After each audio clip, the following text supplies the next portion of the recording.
System एकदम पूरे तरफ से ही कोलैप्स हो गया था। लोग ऐसा एक डरावनी माहौल एक बना हुआ था कि लोग अपने परिजन को छोड़ के लोग भाग जाता था, कोई जाने का हिम्मत अंदर नहीं कर रहा था। हमारे देश के महान नेता का जो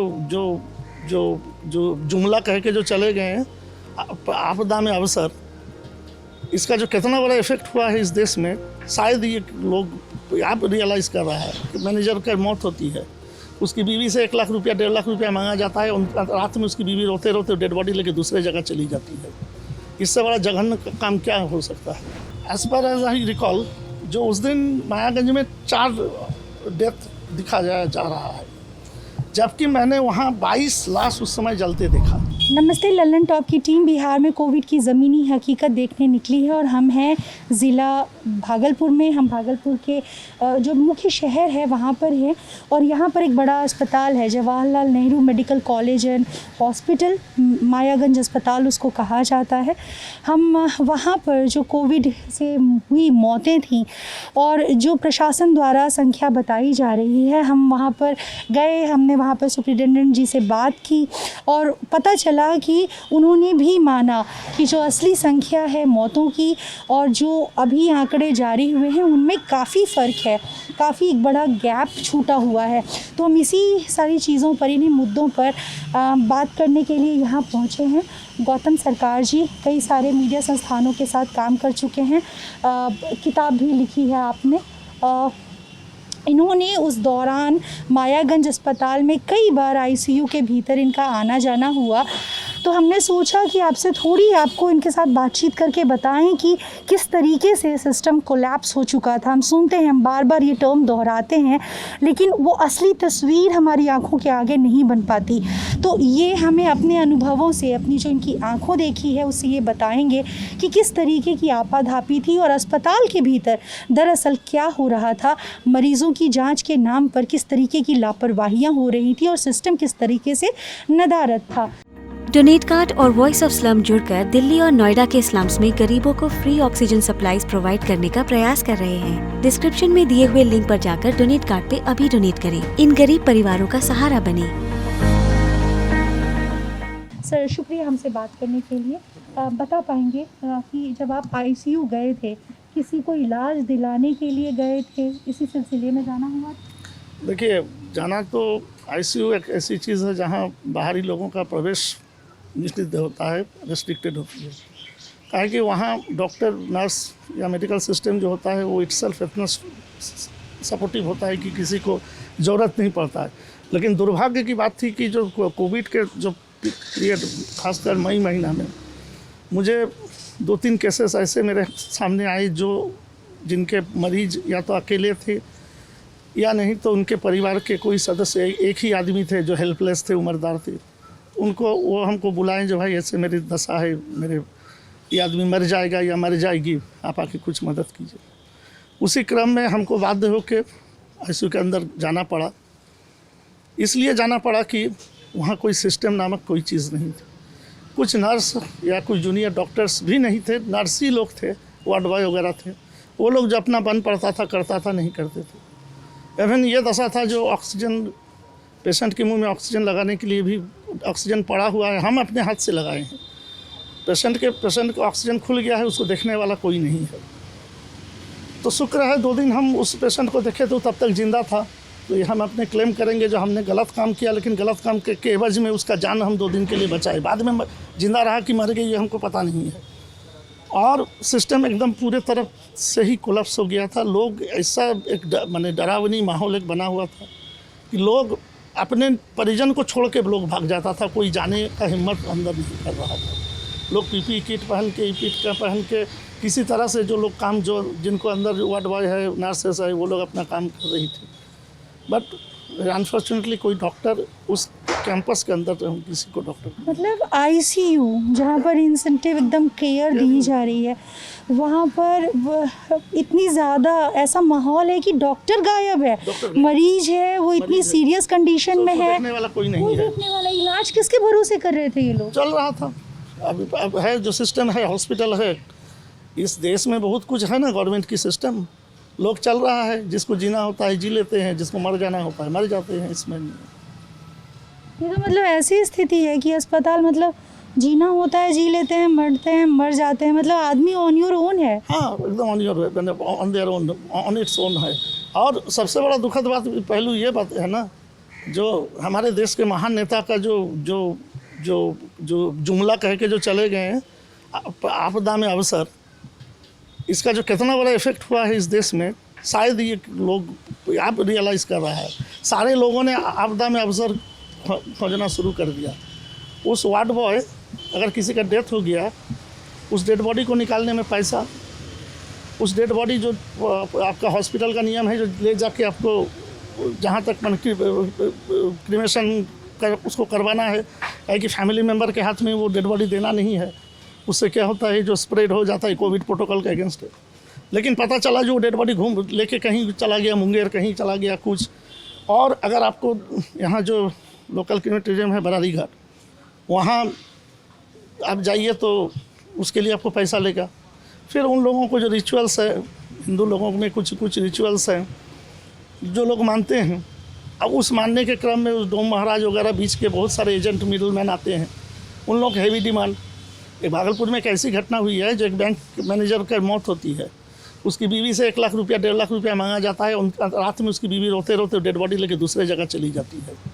इससे बड़ा जघन्य काम क्या हो सकता है? ये हम लोगों ने अपने आँख से ये चीज़ों को देखे। हमको डेड बॉडी भी हमको जलाना पड़ा है। तो किस तरह से उन लोगों से लड़ाई करके कुछ, जिसको पैसा नहीं है, जिसका परिवार चला गया है, परिवार का अर्निंग मेंबर जो है, ब्रेड एंड बटर लाने वाले लोग, उसका ये हो गया है। कोई भी आपके वो नहीं, कोई भी आपका परिवार का, अगर किसी का परिवार का किसी का डेथ होता है तो कितना पेनफुल होता है। उस समय उससे उस परिस्थिति में उससे अगला के मैंने फोर्सफुली उससे पैसा लिया जा रहा था। सर, कोविड से रिलेटेड जो एक बहुत बड़ी हमको डिस्क्रिपेंसी दिख रही है, वो है संख्याओं से जुड़ी हुई, आंकड़ों से जुड़ी हुई। क्या कहेंगे, ये जो आंकड़े बताए जा रहे हैं, जैसे 3000 के तकरीबन है जो पूरे भागलपुर में डेथ बताई जा रही है, आज जो संख्या पड़ी थी, तो इनके बारे में क्या कहा जाएगा? भाई यही हाल, जैसे आप अगर मान लीजिए पूरे बिहार को सैंपल रखते हैं, एक बिहार एक केस स्टडी हो और आप भागलपुर में हैं, आपने मायागंज अस्पताल देखा है, वहाँ की स्थितियाँ देखी, आपने बताया आप कई बार आपका वहाँ पर भी जाना हुआ था, जो शमशान घाट है वहाँ जाना हुआ था, वहाँ कोविड प्रोटोकॉल के अंतर्गत जो लाशों का अंतिम संस्कार हो रहा था। ये भी बातें सामने आ रही हैं कि अंतिम संस्कार कई हुए लेकिन दर्ज बहुत कम मामले हुए। इनके बारे में क्या कहना चाहेंगे? दो हम आपको इंसिडेंट बताएंगे जिसका हम चश्मदीद गवाह हैं, और तो ज़्यादा हम कुछ नहीं हमको बोलना उचित है, क्योंकि वो तो मान लीजिए वो मेरा अपना व्यू हो जाएगा या एग्जैजरेटेड हो। लेकिन दो चीज़ हमने जो देखे, दुर्भाग्य से हमको डेट का याद नहीं, शायद 6 में या 7, 5, 4 में ऐसे कुछ था। मैंने रात में एक डेड बॉडी जलाने गया, वो कोविड का पेशेंट थी, और हम लोग उस डेड बॉडी को इलेक्ट्रिक फार्नेस में ही जलवाएं। तो इलेक्ट्रिक फार्नेस में जलवाएं तो फार्नेस में ऐसे जो मैंने बाकी लोगों का जो डेथ होता है, उनको जो क्रिमेशन होता है, उसके लेके पैसा लिया जाता है। लेकिन शायद गवर्नमेंट का ऑर्डर था कि उसमें जो कोविड पेशेंट जो है, उनसे कुछ कोविड विक्टिम जो है, उनसे पैसा नहीं लिया जाएगा।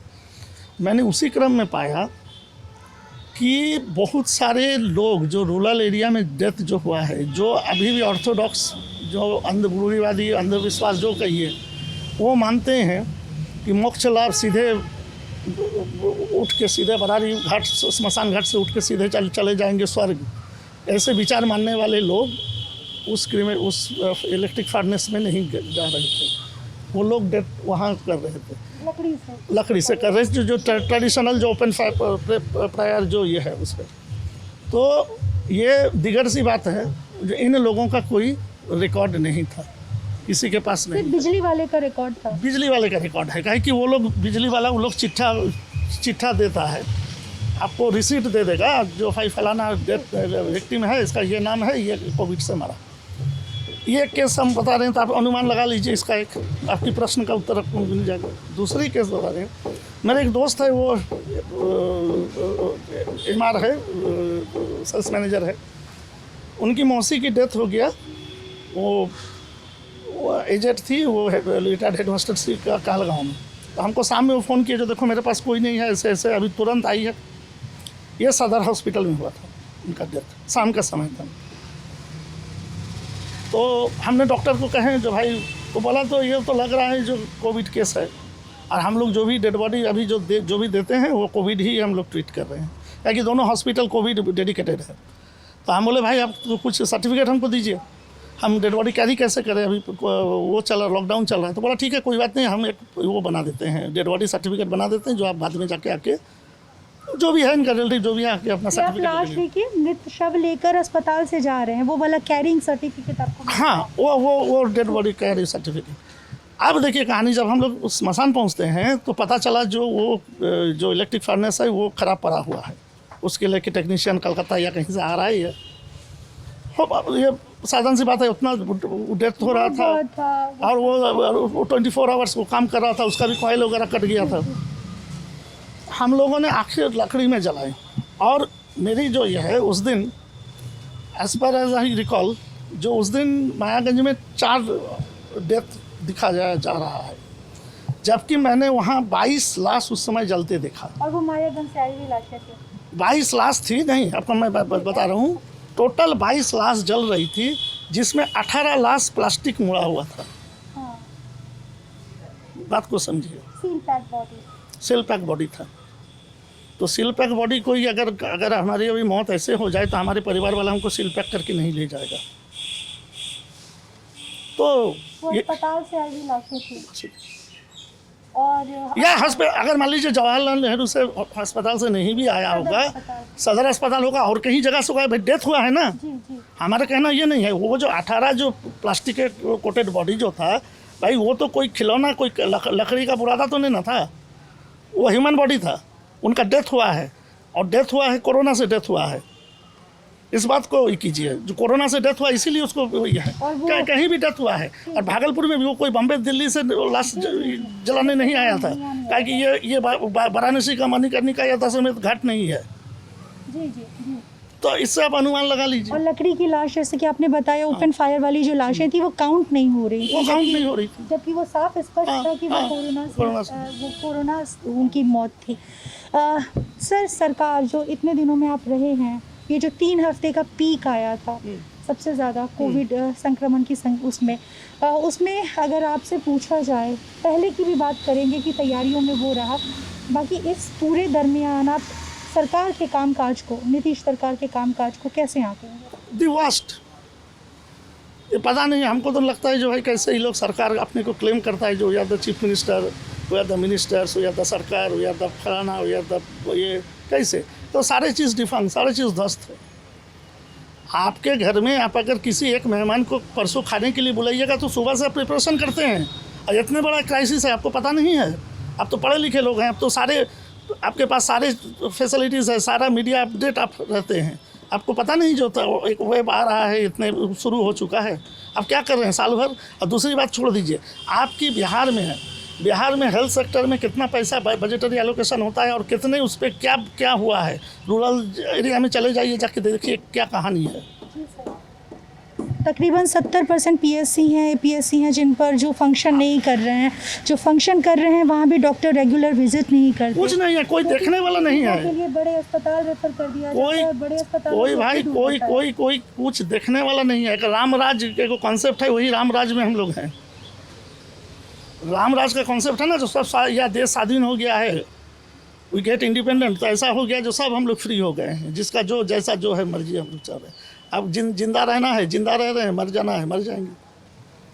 कोई ऐसी कहानी इस कोविड संक्रमण के दौर की जब इतनी बर्बादी हो रही थी जो आप कभी नहीं भूल पाएंगे सर, और आप उनसे साझा लोगों की, मैंने बरारी घाट में एक 15-16 साल की लड़की को ब्रेकडाउन होते देखे हैं, जो रो के वो रिचुअल्स करने के लिए पानी में उतरी थी, और वो जो गिरी है, रोते रोते जो गिरी है, उसका ना तो वर्णना, उस डिस्क्रिप्शन देने का ना तो मेरे पास कोई जुबान है, ना मेरे पास मेरे लिखने का कैपेसिटी है।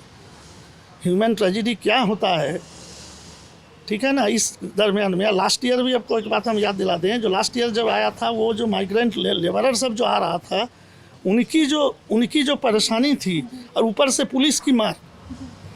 हमारा ये कौन सभ्य देश है? हम महाराष्ट्र से चले हैं परिवार लेके, हमारे पास कोई कोई अनसर्टेनिटी में हम चल रहे हैं, आप हमको पीटिएगा। हम क्या अपराध किए हैं? एक माइग्रेंट लेबर को मार के पीठ फाड़ दिया था पुलिस, जो तुम रोड में काहे हो? वो कोई डकैत था, कोई क्रिमिनल था? वो तो बेचारा अनसर्टेन, उसको कुछ पता नहीं। वहाँ वो अपने घर के लिए किसी तरह से सोच रहा है जो हम किसी तरह से घर चले जाए, और उसके रोड से गुजरने से तो किसी का कोई नुकसान नहीं हुआ। तो ऐसा जघन्य ये लोग जो अपराध किया है ना, इस अपराध का कोई ये लोग को कितनों साल ये लोग को लगेगा प्रायश्चित करने के लिए, यही अभी हम सोच रहे हैं। बस आखिरी एक सवाल ये करना चाहूँगी कि मायागंज, कई लोग कहेंगे, डिफेंड करेंगे कि ये बड़ा क्राइसिस था, एकदम बड़ी प्राकृतिक आपदा थी, इतनी आपाधापी थी कि संभालना मुश्किल था, इसमें सबकी हालत ख़राब हो गई, हम क्या चीज़ हैं। तो क्या मायागंज जो हालत है उसकी, जो डॉक्टर आईसीयू में नहीं है कोविड उसमें पीक के दौरान, और जूनियर डॉक्टर्स भी नहीं हैं, नर्सेज के हवाले और वार्ड बॉय के हवाले पूरा सब कुछ किया हुआ है, मायागंज पहले कैसा था? इस कोविड की स्थिति को हटा दें तो कैसा अस्पताल है ये? कोविड रहे चाहे कुछ भी, आप जो जैसे वर्णन कर रहे हैं ना, जो ऑल ऑफ सडन इंसिडेंट है, आपाधापी है, सब कुछ मान रहे हैं। कोई भी दुर्घटना जो होती है, कोई भी जो डिजास्टर होता है, ये आपको न्योता देके नहीं आता है, ठीक है? ये अचानक आता है, और इसके लिए देश के सारे यूनिट्स है, इसमें क्राइसिस मैनेजमेंट एक रहता है। आपको पहले से तैयारी रखनी। तो ये अगर आपके पास आपको पता ही नहीं है क्राइसिस मैनेजमेंट होता क्या है, तो अगर आपके पास क्राइसिस मैनेजमेंट नाम का कोई भी चीज़ नहीं है, तो आप तो बहुत सारे कहानी, बहुत सारे बात और बहुत सारे चीज़ों को आप बेतुकी बातें, मनगढ़ंत कहानी, बहुत कुछ आप गढ़ेंगे। Crisis management, NDRF, DRF team, SDRF, ये सब काहे, जो डिजास्टर मैनेजमेंट का जो विंग है, इसको काहे बनाया गया है? बंद कर दे। इन लोगों का क्या काम है? अरे भाई, हम डॉक्टर हैं, हमको सरकार से हम पैसा लेते हैं, इट्स माई फर्ज है, चाहे वहाँ बम्बार्डिंग क्यों नहीं हो, चाहे आग का गोला काहे नहीं हो, कोई शोला काहे नहीं हो, बर्फ़ काहे नहीं हो, हमारा ड्यूटी सबसे पहला बात है, जिसके लिए हम पैसा लेते हैं, हम अपना फ़र्ज को हम निभाने, हम घर में बैठे नहीं सकते हैं। एक अगर आर्मी का जवान जो है बॉर्डर में, वो अगर कहेगा जो वहाँ दुश्मन गोली चला रहा है, हम नहीं जाएंगे, तो यही बात हो गई ना। पुलिस अगर रोड में क्राइम देख के बोलेगा जो हमारा काम नहीं है, तो हो सकता है जो गोली हमको लग जाए। तो भाई, काहे के लिए तुम सरकार का वर्दी पहने हो जो जिससे तुमको पैसा मिलता है? यही हाल है। और इन सारी चीज़ों को एक सिस्टम चैनल लेने के लिए ये डिजास्टर मैनेजमेंट रहता है। डिजास्टर मैनेजमेंट शब्द का मतलब क्या है? आपदा प्रबंधन। और आपदा कोई साल में या महीना में आपको बता के नहीं, ऑल ऑफ सडन आ जाता है। लेकिन एक पूर्वानुमान होता है, सारे वेदर डिपार्टमेंट्स हैं, ये है, बहुत सारी चीज़ है, हर चीज़ का होता है, ठीक है। इंटेलिजेंस विंग्स होता है सरकार का, बहुत सारी चीज़ें, सारे रोज़ इन्फॉर्मेशन जाता है, भाई ऐसा है, ऐसा है, ऐसा है, ऐसा है। तो आप लोग क्या कर रहे थे? आपको पता नहीं था? पूरे दुनिया में हाहाकार मचा हुआ है, आप सो रहे थे। एक साल से आप क्या किए? और जहाँ तक आपकी सवाल है, जो मायागंज आपको जान के ये बहुत दुर्भाग्य की बात होगी, जो मायागंज केवल एक सरकारी मेडिकल कॉलेज हॉस्पिटल है, जिसकी 150 किलोमीटर रेडियस में कुछ नहीं है। यहाँ पेशेंट झारखंड से भी पेशेंट, जैसे आपका गोड्डा, पाकुड़ से भी, साहेबगंज से भी पेशेंट यहाँ आता है। लेकिन उसका नतीजा क्या होता है? आपका इंफ्रास्ट्रक्चर तो कुछ नहीं है, बिल्डिंग खड़ा कर दिए हैं, 10-12-50 डॉक्टर पाल रहे हैं, स्टाफ पाल रहे हैं, पैसा दे रहे हैं, लेकिन आपका आउटकम क्या है? आपका क्या आप सिस्टम को फॉलो कर रहे हैं? पता नहीं। जो इंडियन मेडिकल काउंसिल भी क्या करता है, उस सब का टीम बीच में आता है। हम लोग भी पहले बहुत सारा रिपोर्ट वगैरह फाइल करते थे, उन लोग का ऑब्जर्वेशन क्या था, लेकिन कहीं तो आज तक तो कुछ तो लोग एक्शन नहीं लिया। कोविड को लेकर लोग मतलब जो दूसरी लहर आई, जब पहली लहर आई तब तो, जब पहली बार कोविड आया तब तो खैर एकदम अनएक्सपेक्टेड था, धप्पा देकर। लेकिन जब दूसरी लहर आई तब पर्याप्त समय था तैयारियों के लिए, तैयारियां नहीं की गई, रत्ती भर भी ध्यान नहीं दिया गया। ज़मीन को स्थिति देखकर सरकार कहती है, लेकिन जब आप ज़मीन पर घूम कर देखते हैं तो आपको लगता है कि क्या ही ध्यान दिया गया, क्या तैयारी की गई, कोई दूरदर्शिता नहीं, कोई कुछ इंतज़ामात नहीं। और ये सिर्फ हम हम जब पूरे बिहार में, बिहार के अलग अलग हिस्सों में, गांव में, शहरों में जाकर देख रहे हैं कि वहाँ का हेल्थ इंफ्रास्ट्रक्चर क्या है, तो हमको बड़ा वो शर्मनाक है कि सिर्फ कोविड के दौरान चीज़ें कोलैप्स नहीं हुई, यहाँ तो सिस्टम नदारद ही है। स्वास्थ्य तो ढांचा इतनी बुरी स्थिति में है कि अगर आप अफोर्ड कर सकते हैं, अगर आपकी जेब में पैसा है और आप किसी प्राइवेट अस्पताल में जा सकते हैं या बड़े शहरों में, बिहार के बाहर के बड़े सेंटर्स में जा सकते हैं, मेट्रोज़ में जा सकते हैं, तभी थोड़ी उम्मीद है। बाकी तो पता नहीं क्या स्थिति है ही नहीं, नदारद है सिस्टम। कल और पता है खौफ कैसा है कि सिस्टम की चूक के चलते, मतलब इस सिस्टम, यही पूरी प्रशासनिक चूकों के चलते जब मौतें होती हैं तब कई लोग इसके बारे में बात भी नहीं करना चाहते। भागलपुर में, मैं नाम नहीं लूँगी, भागलपुर में एक बड़े डॉक्टर थे, वो बांका वगैरह के तरफ से भी लोग आया करते थे उनके पास इलाज करवाने, और वो गरीबों को बहुत कम, जिसके पास पैसा नहीं होता था उसको एक तो पहले ही सस्ता इलाज करते थे। कहीं 50,000 में ऑपरेशन हो रहा है, उनके यहाँ लोग बताते हैं 15,000 10,000 में भी वो ऑपरेशन हो जाता था। और अगर पेशेंट के पास पैसा नहीं होता था तो वो उधार पे दे देते थे कि ठीक है जब होगा तब देना। तो बड़ा नाम था उनका इधर के पूरे इलाकों में ना, अगल बगल के ज़िलों में भी, और गरीब बड़ी उम्मीद से उनके पास आया करते थे।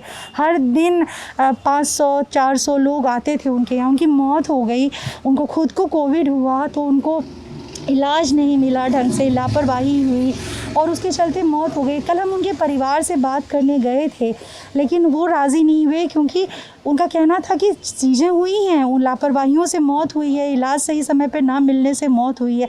लेकिन हम इसके बारे में बात नहीं करना चाहते, क्योंकि अगर हम ये ऑन कैमरा बोल देंगे तो अभी हमें कई सारी चीज़ें, कई काम हैं जो अस्पताल, मायागंज अस्पताल से अभी जुड़े हुए हैं, हमको काम करवाना है वहाँ से अभी, तो वो काम नहीं हो पाएगा अगर हम उनकी शिकायत कर देंगे ऑन कैमरा।